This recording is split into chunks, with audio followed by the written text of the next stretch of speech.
Hello there. What is going on, everybody? We are talking Wave 8 for Armada today because there's some new hard errata and new rulings that will concern Wave 8. And these were published today on the official rulings for Armada in the FFG forums. We're going to talk about all of these today. Now, as of right now, Wave 8 is still slated for January. Although we're getting into January now and kind of curious if they're going to actually make January as far as a release date, because we do not have a street date yet and they have not moved into shipping yet. And if they don't do that soon, they may miss January. Now, this will come as a tremendous disappointment to a lot of us that were actually expecting these in December.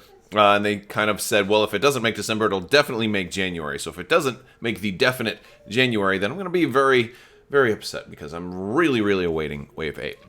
But we have some new interesting details because a lot of people were talking about some, interactions and things that would happen once Wave 8 hit. And basically we got this post today from Official Rules detailing two things.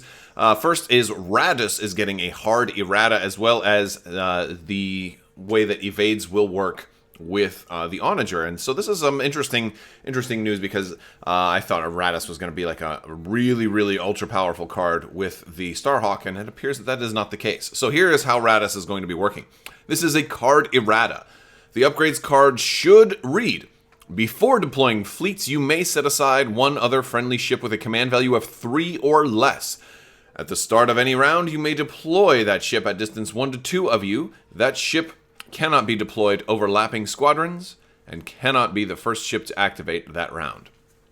Now, this is big changes to Radis. It's a nerf by most accounts, but it's also a slight boost in one account, in that the distance has been increased from just distance 1 to distance 2.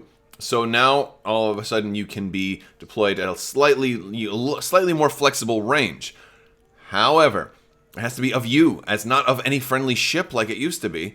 And it also has to be command value 3 or less. Now, that's not much of a change to Radis outside of our prior planning. People had thought they would just warp in a Starhawk. So I think this is probably good future-proofing for Radis. This could mean that huge ships are possibly planned for the Rebels in the future, or could just be overall future-proofing, a way to limit it from not working on the Starhawk, as well as maybe not working on any kind of future ships that may someday show up. And that sounds reasonable. Or maybe certain upgrades that would possibly enhance a ship and increase its command value 1, and also enhancing it in other ways. Like, I could imagine maybe a generic title that says Super Ultra Retrofitting, increase command value by 1, increase shields everywhere by 2, and increase battery armaments everywhere by 2 red dice. Some kind of crazy upgrade like that. This would also make it not work on something like that. Now, I'm not saying that something like that's coming. I'm just saying I think it's good future-proofing to make Radis a little bit more reasonable. Although, honestly, it would have been really cool to warp in a Starhawk. Or even, maybe some kind of Super Star Destroyer-sized Viscount or something like that. But, can't do it. I think the bigger potential nerf here is that it has to be of your flagship. It has to be distance 1 to 2 of you. So you're basically broadcasting exactly where they're going to warp in. That makes Radis much less threatening, because now you can't just take a whole fleet swarm and drop them all over the place. Of course, you do have distance 1 to 2, but that's pretty interesting. And also, the Onager has a rules errata in the extreme range section on the Onager rules insert, page 3, which, of course, I don't have that. And of course, it has been linked in German already, though, because it came out already in Germany. But this section should include the following bullet point. While defending at extreme range, the standard effect of the evade defense token cancels 2 dice of the defender's choice. This is actually a pretty good update, and kind of clarifies the questions of how will evades work at extreme range, especially because the way extreme range works, I'm firing from that targeting beacon. What if I'm close range of the targeting beacon? Do I have to also be medium or long range of the targeting beacon? And where do you start? And all this. Now, it did kind of talk about extreme range a little bit in the original live stream, where they did say that anything beyond long range was going to be treated as extreme range. So any shot that's coming from a targeting beacon, if the ship is actually beyond long range, is going to be counted as an extreme range shot, regardless of the range from the targeting beacon. However, it's good to know that evade is actually even better. And that also helps to kind of limit just how absolutely devastating an onager might be, especially against smaller ships that could theoretically be one-shotted. Now it'll be much, much harder to try to do something like that. We'll also make accuracies. I think maybe Intel Officer on an onager would be really, really cool. I'm like, oh, you want to cancel 2 dice? And then you're gonna be done. So that's pretty cool. So yeah, again, Starhawk is command 4, not going to be able to be used with Raddus, unless of course you want Raddus on here. I mean, like, there's still a usage for Raddus, I think, with the Starhawk, because maybe he'd make a good flagship to have that absolute survivability. You know, they're like, yeah, this ship is going to survive long enough to warp somebody else in. And now that it's at range 1 to 2, you have a lot more flexibility on where you can put it. Of course, it still, you know, follows the same rules as not being able to overlap. So here's the old version of Raddus. Before deploying fleets, set aside 1 other friendly ship. That much is the same, except for now it's the caveat command 3 or less. Of course, at the time Raddus came out, that was the highest command value you would have anyway. At the start of any round, you may deploy that ship at distance 1 of a friendly ship.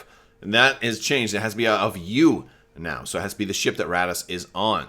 Now, cool thing about this, if you put Raddus on the Profundity, and then move Raddus out with the Profundity onto a small ship, that gives you a little different flexibility.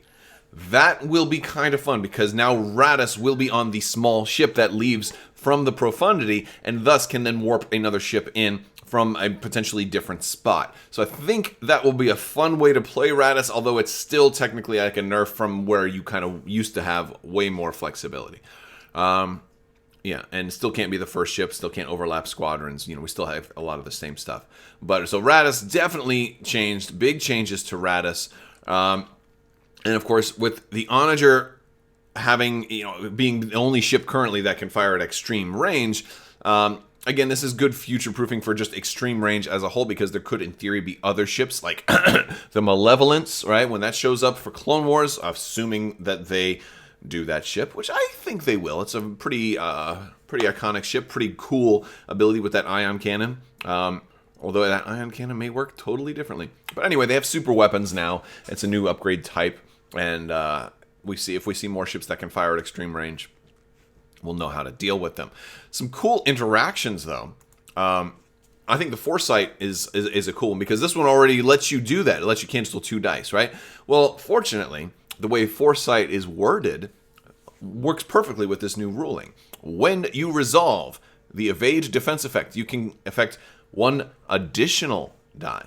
So it doesn't necessarily just say 2 dice, or it doesn't say double its effect. It says 1 additional die. So Foresight will now actually cancel 3 dice at extreme range while using evade, which actually makes this MC30 pretty nasty.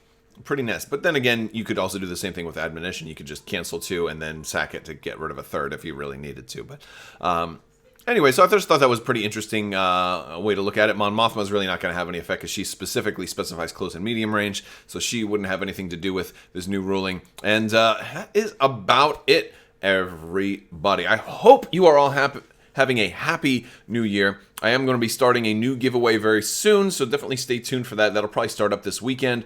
Also, as far as all of the 12 Days of Life Day stuff, most of all of those went out. There were a few things unclaimed. Those are going to show up on Patreon. They're going to start next week for some of those.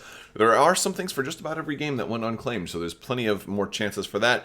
But yes, so lots of new giveaways coming out, some on Patreon, some here, and we got a fun 2020 in store for us. So that's all I've got for you guys today. Short video, just wanted to let you guys know about the new Errata. All right, guys, that's all I've got for you today. I want to thank the patrons so much. Also want to thank all of you guys for watching. I really appreciate the continued support. I'm looking forward to a great 2020 with some Wave 8 and Clone Wars coming. All right, that's all I got. Thank you so much, and have a great day.